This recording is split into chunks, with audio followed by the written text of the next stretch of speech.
Hi,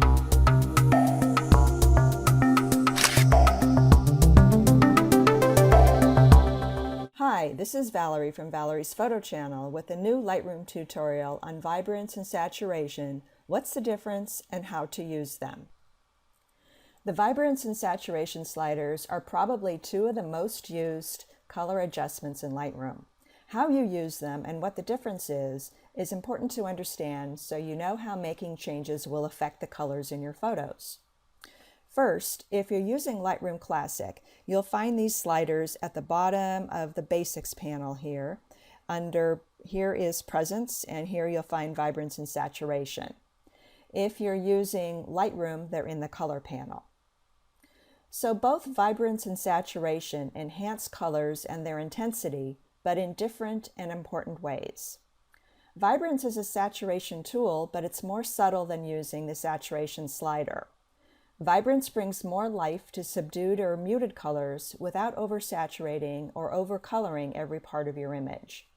In other words, you could say it's more intelligent.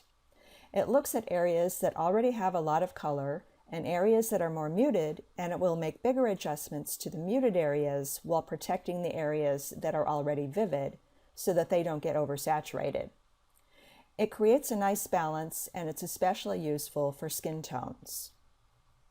In this example, the colors are already pretty nice, and we don't want the flowers in background too vivid because it will take away from the subject, but we could use a little bit of a boost. But even when we move the Vibrance slider all the way up, watch her skin tones, her color isn't too bad, even when we get here into the 90s. I wouldn't go that far, but you can see that it doesn't make it look completely hideous.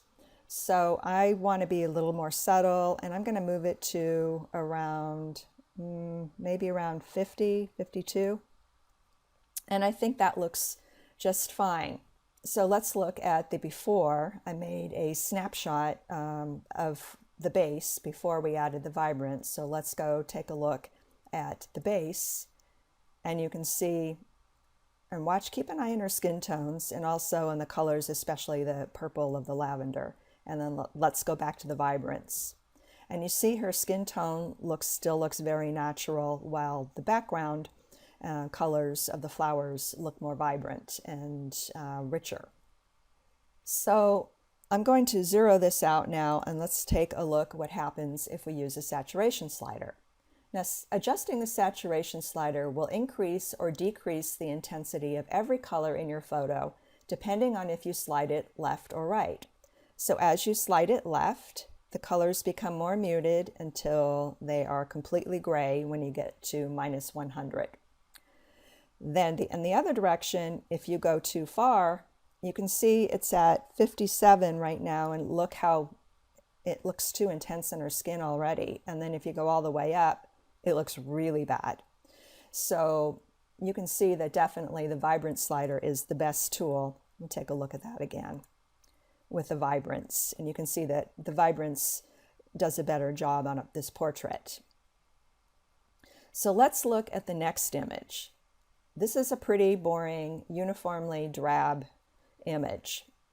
When I move the Vibrance slider, some parts look better, but some parts take on some really dark tones. Like I don't like the way the sky looks, and I don't like the way some of this looks, and in here. And overall, the image looks pretty dark. So I'm going to reset that, and let's try the saturation slider. So as I move that to the right, I'm going to try somewhere around mid-60s, 65, 66. And then look how nicely it brought out some of those pinks and orangey colors and the yellow here that we didn't see before with the Vibrance slider.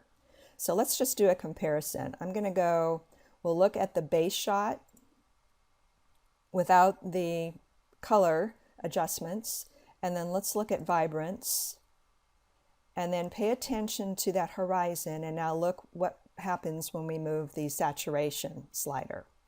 And you can see you've got a lot more richer color here and just better lighting than with the saturation, yet both were set to about the same 65, 66 on the slider. So in this case, the saturation adjustment worked better than the vibrance. Sometimes you'll want to use both the vibrance and the saturation together. In this image, the dog is okay, maybe a little bit muted, while the background is quite muted. I want to make the dog a little more intense, but I don't want to give him a red tongue, and I want to enhance the background colors. I'm going to move up the vibrance slider to, let's go maybe up to maybe the mid-50s, here around 55. And this looks better, but I think I still want to add a little bit more of a boost.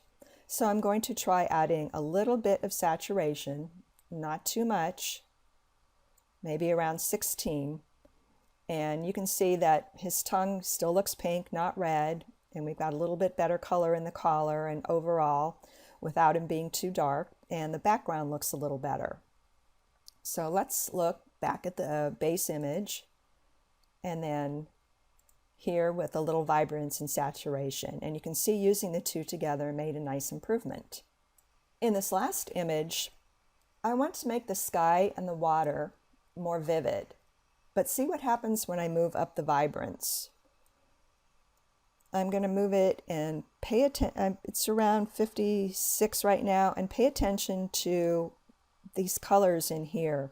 I think that it makes the rocks look too yellow, and I don't really like that. So I'm going to reset the vibrance by double-clicking on the word, and let's try the saturation. And again, I'm not liking, even when I move it up to 29, I don't like the yellow in the rocks. So I'm going to double-click on saturation and reset that. So I'm going to try something a little different, and I'm going to desaturate the entire image just slightly, maybe about -19. And then now I'm going to move up the vibrance slider. And I think that this will help give it an overall boost without making those rocks too yellow. So see here, I've got it all the way up to 59. You can back off a little, maybe about 48, 49. And so we've got some boost to the sky and the water, and the rocks don't look overly intense and overly yellow or too vivid. So let's go back and look at the base, the before, and then look at the after. So as you can see, both the vibrance and saturation slider can be used to adjust the saturation or the intensity of the color in your images.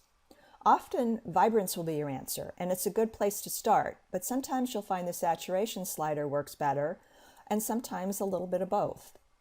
A general rule of thumb is if your photo is already pretty colorful and you just want a little color boost, use the vibrance tool. If almost all the colors are muted, try the saturation tool to make them look more vivid. For portraits, generally you'll want to stick with vibrance so you can keep skin tones looking natural. And don't be afraid to try a little bit of both the vibrance and the saturation in some of your images, especially landscapes, to get that little extra pop, but be careful not to overdo it. Well, that's the end of my tutorial, and I hope it helped you. Be sure to give it a thumbs up if you found it useful, and thanks for watching.